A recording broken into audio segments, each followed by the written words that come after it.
माननीय उदयनजी, आपले मनापासून धन्यवाद। यानंतर महाराष्ट्र राज्याचे मुख्यमंत्री देवेंद्रजी फडणवीस यांना अशी विनंती करतो, माननीय उपमुख्यमंत्री एकनाथजी शिंदे यांना अशी विनंती आहे की आपण आपलं मनोगत या ठिकाणी व्यक्त करावं। माननीय एकनाथजी शिंदे।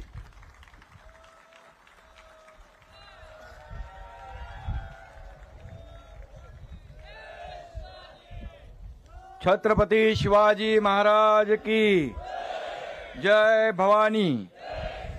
स्वराज्य रक्षक धर्मवीर संभाजी महाराज की। राष्ट्रमाता जिजाऊ माँसाहेबांना मानाचा मुजरा करतो आणि आपल्या सगळ्यांचं आराध्य दैवत छत्रपती शिवाजी महाराजांना कोटी कोटी प्रणाम करतो। खरं म्हणजे आजच्या या पुण्यतिथी निमित्त उपस्थित आपल्या देशाचे कर्तव्यनिष्ठ आणि निर्भय कणखर गृहमंत्री अमित भाई या ठिकाणी व्यासपीठावर उपस्थित आहेत। मी आपल्या सगळ्यांच्या वतीने त्यांचं मनापासून स्वागत करतो आणि त्यांचं अभिनंदनही करतो। आज आपले लोकप्रिय मुख्यमंत्री आहेत, देवेंद्रजी आहेत, आमचे अजितदादा आहेत, उदयनराजे आहेत, शिवेंद्र बाबा आहेत, अंग्रेजी आहेत, भरतशेठ आहेत, आमचे सर्व पाठीमागे मंत्रिमंडळ आहे। मी सगळ्यांचं मनापासून स्वागत करतो आणि तमाम या ठिकाणी शिवभक्त उपस्थित आहेत त्यांचंही मनापासून स्वागत करतो, मनापासून आपलं अभिनंदन करतो। खरं म्हणजे या छत्रपती शिवाजी महाराजांच्या पुण्यतिथी सोहळ्याचे 345 वर्ष आहे। शिवाजी रायगड स्मारक मंडळ व जिल्हा प्रशासनानं या सोहळ्याच्यासाठी परिश्रम घेतले, त्याचं आयोजन केलं आणि खऱ्या अर्थाने आज सगळ्यात महत्त्वाचं म्हणजे या दिवशी आदरणीय अमित भाई या ठिकाणी उपस्थित राहिले, त्यांचं मनापासून पुन्हा एकदा मी स्वागत करतो। याच रायगडावर महाराजांचा राज्याभिषेक झाला आणि याच रायगडाने आपल्या प्राणप्रिय राजाचा शेवटचा दिवस देखील पाहिलेला आहे। केवळ 50व्या वर्षी महाराज आपल्याला सोडून गेले। जर आपण विचार केला आणखी 20-30 वर्ष महाराज असते तर या देशाची परिस्थिती काय असती, या देशामध्ये इतिहास देखील बदलला गेला असता, पण दुर्दैव आहे। आणि म्हणून थोरल्या छत्रपती शिवाजी महाराजांनी स्वराज्याचं तोरण बांधलं नसतं तर आपण आजही गुलामीत खितपत पडलो असतो। आणि म्हणून आज छत्रपती शिवाजी महाराजांमुळेच आपलं सगळ्यांचं अस्तित्व टिकून आहे, हे कुणालाही विसरता येणार नाही।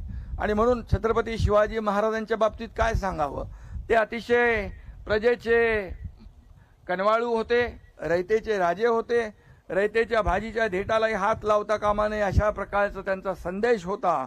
आणि त्याचबरोबर ज्या ज्या ठिकाणी अन्याय होत होता त्या त्या ठिकाणी मग कधीही कुणा आपता असो दुसरा असो त्याला तात्काळ जागेवर शिक्षा देण्याचं फरमान देखील छत्रपती काढायचे। आणि म्हणून मी आज एवढंच सांगतो की छत्रपती शिवाजी महाराज हे भारतीय आरमाराचे जनक होते। आपल्या नौदलाच्या ध्वजावर देखील आता शिवरायांचं प्रतीक आहे आणि त्यासाठी आदरणीय प्रधानमंत्री मोदीजींचं मी अभिनंदन करतो, गृहमंत्री अमित भाईंचं अभिनंदन करतो।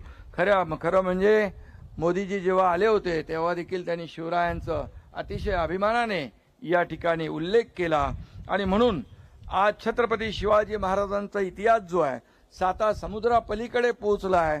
आज अगदी आपण पाहतो की रशियामध्ये सुद्धा शिवजयंती होती आहे, काश्मीरमध्ये कुपवाडा या ठिकाणी शिवाजी महाराजांचा अश्वारूढ पुतळा उभा राहिला, देवेंद्रजी मॉरिशसला गेले तिकडे पुतळा उभा राहिला। आज खूप मोठ्या प्रमाणावर आज अफजल खानाचा कोतळा ज्या वाघनकाने काढला तो वाघनकं देखील आपण आणली आहे आणि वाघनकं ब्रिटनहून आणली, त्याचं देखील दर्शन घ्यायला रांगाच्या रांगा लागलेल्या आहेत। आणि म्हणून या ठिकाणी शिवछत्रपतींनी हाती तलवार घेतली पण निष्पाप लोकांच्या रक्ताने ती कधी रंगू दिली नाही, त्यामुळे त्यांच्या रणनीतीला रक्ताचा वास येत नाही तर मानवतेचा सुगंध येतो। आणि म्हणून शिवाजी महाराज ही केवळ व्यक्ती नाही तर एक विचारसरणी होती आणि म्हणून महाराष्ट्राच्या घराघरात मनामनात शिवछत्रपती आज घर करून आहेत। आणि म्हणूनच छत्रपती शिवाजी महाराजांची चाल करून आलेले, मग अफजल खान असेल, औरंगजेब असेल, त्याची थडगी याच महाराष्ट्रामध्ये गाडली गेली, हा देखील इतिहास आहे. आणि म्हणून ही विषवल्ली या महाराष्ट्रामध्ये कुठेही वर येणार नाही, ती ठेचून काढली जाईल. हे देखील आपलं सरकार छत्रपती शिवाजी महाराजांचा आदर्शाने पुढे काम करतंय. आणि म्हणून मला अभिमान आहे, आज गृहमंत्री या ठिकाणी आहेत आणि गृहमंत्री महोदय देखील छत्रपती शिवाजी महाराजांचा इतिहास अतिशय त्यांनी जवळून त्याचा अभ्यास केला आहे. आणि म्हणून आज त्यांनी एकदा ठरवलं की हे करायचं. मग मोदीजींच्या नेतृत्वाखाली मग 370 कलम असू द्या, ते हटवण्याचं काम देखील त्यांनी केलं. परवा आपण मगाशी उल्लेख केला की संसदेमध्ये वक्फ बोर्डाच्या बिलाच्या वेळेस त्यांनी जे भाषण केलं ते देखील अंगावर रोमांच उभे करणारं होतं. आणि म्हणून आज का नया भारत छत्रपति शिवराय का जय जयकार करने वाला है. दुश्मन के मुल्क में घुस के मारेंगे ऐसा कहने वाला है. आणि म्हणून देशाच्या सीमेवर जे कोणी पूर्वी शरारत करत होते, आता ते सगळे चुपचाप बिळात बसलेले आहेत. आणि आपले कणखर गृहमंत्री अमित भाई शाह आणि या देशाचे प्रधानमंत्री नरेंद्र मोदीजी. आणि म्हणून मी नेहमी सांगतो की देशामध्ये हिंसा फैलवणारे जे लोक आहेत, नक्षलवादी असतील, अतिरेकी असतील, त्यांचा बंदोबस्त करण्याचं काम आज आपण काल परवाच पाहिलं. 26/11चा हल्ला करणारा मास्टरमाइंड तो राणा, याला देखील जेरबंद करून या महाराष्ट्रामध्ये दिल्लीत आणलं, मुंबईत आणलं जाईल आणि त्याला फासावर चढवलं जाईल. ही देखील कामगिरी आपल्या प्रधानमंत्री आणि गृहमंत्र्यांची आहे.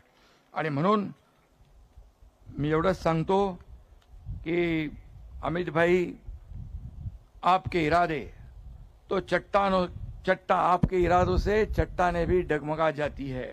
दुश्मन क्या चीज है, तूफान भी अपना रुख बदल देता है. आणि म्हणून आपल्या मोदीजींच्या आणि नेतृत्वाखाली हा देश पुढे जातोय, देशाचा विकास होतोय आणि या महाराष्ट्राचा देखील विकास होतोय. हा महाराष्ट्र छत्रपती शिवाजी महाराजांच्या आदर्शावर चालणारा हा महाराष्ट्र आहे. आणि म्हणून या महाराष्ट्रामध्ये देखील जे छत्रपती शिवाजी महाराजांनी रयतेसाठी जनतेसाठी केलं ते सरकार म्हणून आज आम्ही करतोय. मी मुख्यमंत्री होतो त्यावेळेस देखील 2.5 वर्ष शिवाजी महाराजांचा आदर्श डोळ्यासमोर ठेवून आपण काम केलं. आता मुख्यमंत्री देवेंद्रजी आहेत, आम्ही टीम म्हणून काम करतोय. या महाराष्ट्राला पुढे नेऊ आणि छत्रपती शिवाजी महाराजांचे गडकोट किल्ले आहेत, हा आपला इतिहास आहे, त्याचं जतन आणि संवर्धन झालं पाहिजे. ते देखील अतिक्रमण मुक्त झाले पाहिजे, ही देखील भूमिका सरकारची आहे. आणि म्हणून या सर्व किल्ल्यांचं, आणि म्हणून अमित भाई मुद्दाम या ठिकाणी आलेले आहेत. या ठिकाणी खऱ्या अर्थाने जे आपलं इतिहास आहे, गडकोट किल्ले हे इतिहास आहे. एवढ्यावर गडकोट किल्ले कसे बांधले, तोफा कशा आल्या, पाणी कसं आलं, काय आर्किटेक्चर, काय इंजिनिअरिंग, काय दूरदृष्टी शिवाजी महाराजांची. आणि म्हणून याचं संवर्धन जतन झालं पाहिजे, यासाठी सरकार पुढाकार घेते. अमित भाईंना आमची विनंती आहे की याच्यामध्ये जे काही ASI ने देखील जो पुढाकार घेतला पाहिजे, जो लवकर जेवढ्या युद्ध पातळीवर काम करता येईल तेवढं आम्हाला योगदान सहकार्य केलं पाहिजे, एवढीच आपल्याला विनंती करतो. आणि पुन्हा एकदा आपल्या सगळ्यांना मनापासून धन्यवाद देतो, मनापासून आपले आभार मानतो. पुन्हा एकदा आपल्या सगळ्यांच्या वतीने अमित भाईंचं मनापासून स्वागत करतो. धन्यवाद. जय हिंद, जय महाराष्ट्र, जय शिवराय.